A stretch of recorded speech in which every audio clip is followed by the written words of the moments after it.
Just for the record, I admire a young woman who speaks from the heart. You cannot alter your fate, my prince.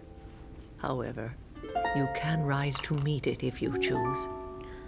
When you're going through something, you don't want something new.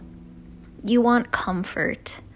Something that could give you that reassurance that you know what's going to happen, you know what's happening, and while you don't know what's going on in life right now, you can find that small moment of peace in a movie where everything will be okay by the end of this film.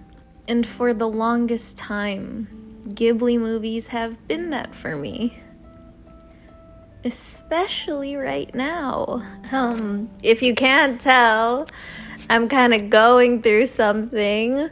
But I still want to make videos. It's a good outlet for me. So I hope you're okay with me being in this state while I yap to you. I swear I'm okay. Things are just really hard right now. And so I've been watching Ghibli movies. Let me move the mic closer. So the other day, when I was being really emotional, I realized I hadn't eaten, so I decided to make a comfort food of mine. I decided to make some onigiri, rice balls, a comfort food. And I was just so sad and crying while I was eating it. And I was like, oh my god, this is just like Spirited Away. You have to know what scene I'm talking about, that scene. So I put it on to watch while I eat alone. And suddenly, I was crying and eating with Chihiro. This started the marathon. I watched Princess Mononoke next, Howl's Moving Castle. And I noticed something about Ghibli films. Ghibli movies are about women, characters looking for themselves. They show that sometimes life sucks, no matter how big or small, but you keep going, you keep moving forward. But it also shows you can have that space to cry, to scream, and be angry. You can have those moments to breathe and yearn. You can be unhappy. These girls don't always have to know what to do. Chihiro cries when she feels the weight of everything around her. She's in a place where she doesn't know anyone or anything.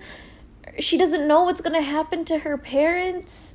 Everyone just seems to hate her for being there, even though she didn't ask to be. Chihiro needed that cry. Kiki suddenly loses her talent. She doesn't know how to fly anymore. A part of her is suddenly gone and she doesn't know how to get it back. And it's so frustrating because this used to be so natural to her. Sophie gets so upset. She is so deeply hurt and offended that she doesn't believe she will ever be beautiful. She can never meet these standards of pretty. She thinks that she's less and believes that if she can be useful at least, then maybe people will keep her around. She wants to be beautiful so badly and hates herself for not being that. San is so angry at people.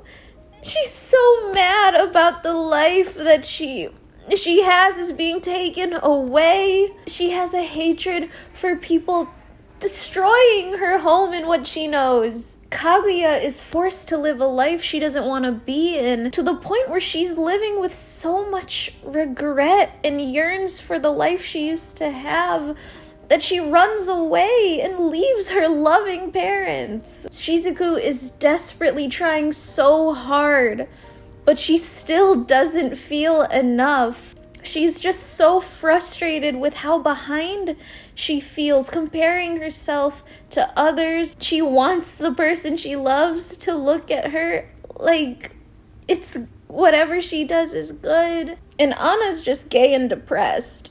I'm kidding, not really. They show the hardship of just enduring and moving forward, which is what, that hits sometimes. Sophie crying and then just knowing that this has to be dealt with, that hits sometimes. I live through these girls, and it's like a different type of hit than like the comfort and feel good movie of like a Pixar or Disney film, because Ghibli, whatever, these films are just so meditative too. There's an atmosphere to these movies, the soft moments. It has such a quiet beauty to it. I believe it's called Ma.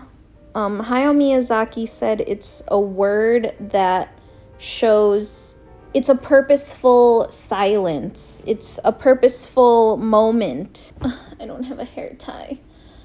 Instead of throughout the movie having scenes that will advance the plot, Chihiro will take an extra moment to tie her shoes. She'll sit at the train and look outside. Kiki sighs looking at clothes. But it's just to give us a sense of time and place and show us who the characters are. Miyazaki said it's an intentional emptiness, which is kind of what you need when you're going through something. I can just sit still with the film, and it's so meditative, I'm telling you. So lately I've been using these moments to just feel.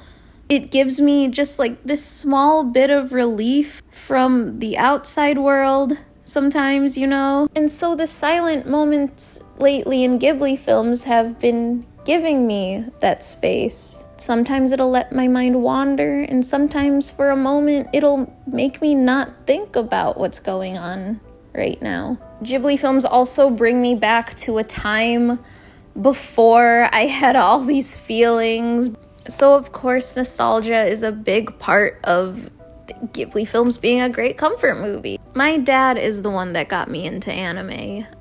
He introduced me through watching Ghibli films. He was such a big Ghibli guy that he would have the Japanese DVDs, and it was only in subtitles, and he showed these movies to me before I could even read. So I would sit next to him on the couch, and he would tell me what they were saying. It's like a bedtime story with visuals, and I first heard Spirited Away through my dad's voice. And the music hits. I think a really charming and beautiful thing to Ghibli films is that it makes you appreciate the slow parts of life too. Like, yeah, some days when you're the side character, or when nothing is going on anymore. Howl's Moving Castle was on and I started cleaning, like Sophie.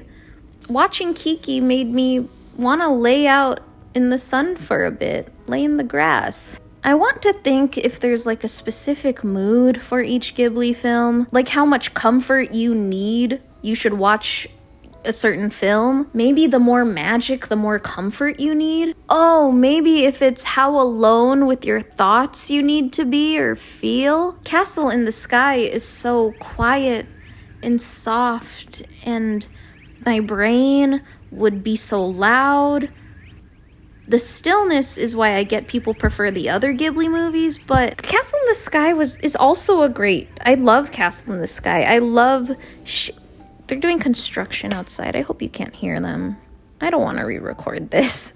But I love Sheeta's relationship with Dora and the pirates, and the love that these two characters have for each other.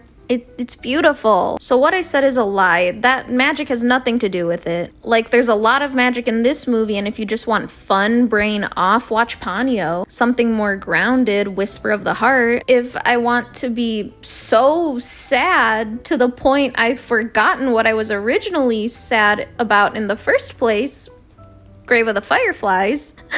I don't know. I'm sorry if I hope this wasn't too rambly. I'm gonna try to edit it concisely or something. This is a video on my channel for sure. This is an Ina-Q video of all time. I don't know, I hope I articulated my thoughts well.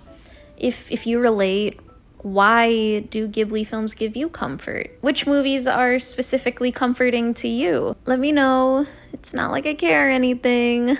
And also, please remember, if you're going through something, you'll be okay. Feelings are a good thing. I know I'll be okay, even though things are really hard. Go drink some water, talk to your friends. I know I've had really good friends to lean on lately. Thank you so much for listening and watching.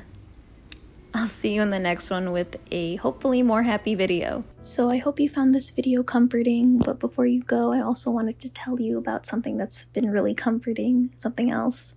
The sponsor of today's video, Aura. I also find ASMR comforting, so let's do this ad read in ASMR. Aura identifies and monitors data brokers that are exposing your information online.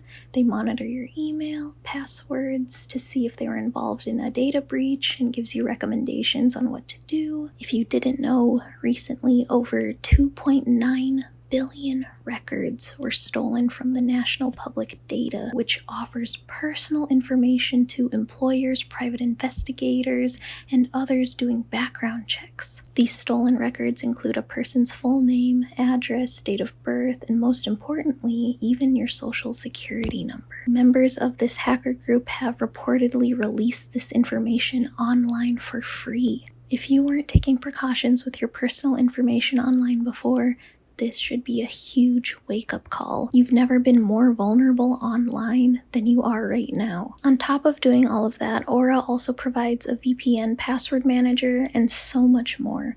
Let Aura do the hard work of keeping you safe online, and it's so comforting to know that your information is safe while you're browsing the internet. So if you're interested in that, you can click the link in the description below or go to aura.com/InaQ to try 14 days for free. 14 days will be enough time for Aura to find out if any of your personal data has been exposed online. Try it out, it really doesn't hurt. Thank you so much to Aura for sponsoring this video, and thank you so much for watching.